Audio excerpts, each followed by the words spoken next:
This exhibition is called As Fish in the Womb, and in this work, Jake and I are celebrating the deep ecology of Houston's bayou systems.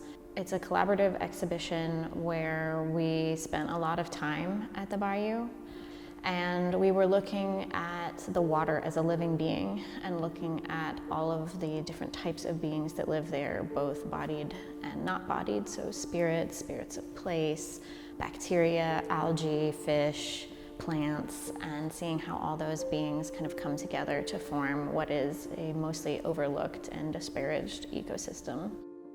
I would say that most people don't interact with our bayous here. They view it as something to be driven past, walked by, or something even to be feared or neglected because it floods, it's seen as dangerous, it's seen as polluted.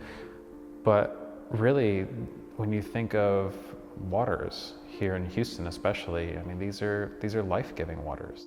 The exhibition has a foundation in photo-based work. There are a lot of photographs that were taken on site at the bayou that are looking at light phenomena and water phenomena and how light and water are merging to create playful visualizations of what spirits of place might look like.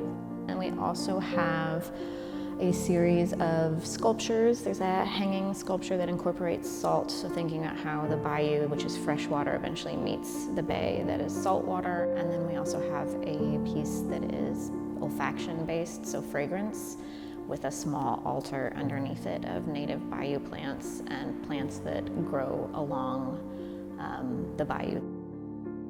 We would go essentially daily. It would almost be somewhat ritualistic in its own sense, but many of the images in here are the result of 6, 7, 8 or so visits to the exact same place under different conditions, trying things out slightly differently, really showing up to the place and getting to know it. We were able to photograph some of these locations when it was almost 80 degrees and sunny, or when we had a freak snowstorm here in Houston. And I think spending that amount of devoted time in these places really helped us to understand the nature of the bayou and the essence of the bayou from our own perspective.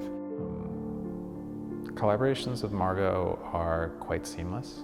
A lot of folks have a hard time understanding the breadth to which this is a collaboration. So some people say, well, which pieces are yours and which pieces are Margaux's? And they're all both of ours, you know, in a really fundamental way. What we enjoy about Throughline is that you have the space and the flexibility to show work that isn't fully finished. So it was an opportunity to sort of have a check-in partway through our project, kind of feel out where the project wants to go from here.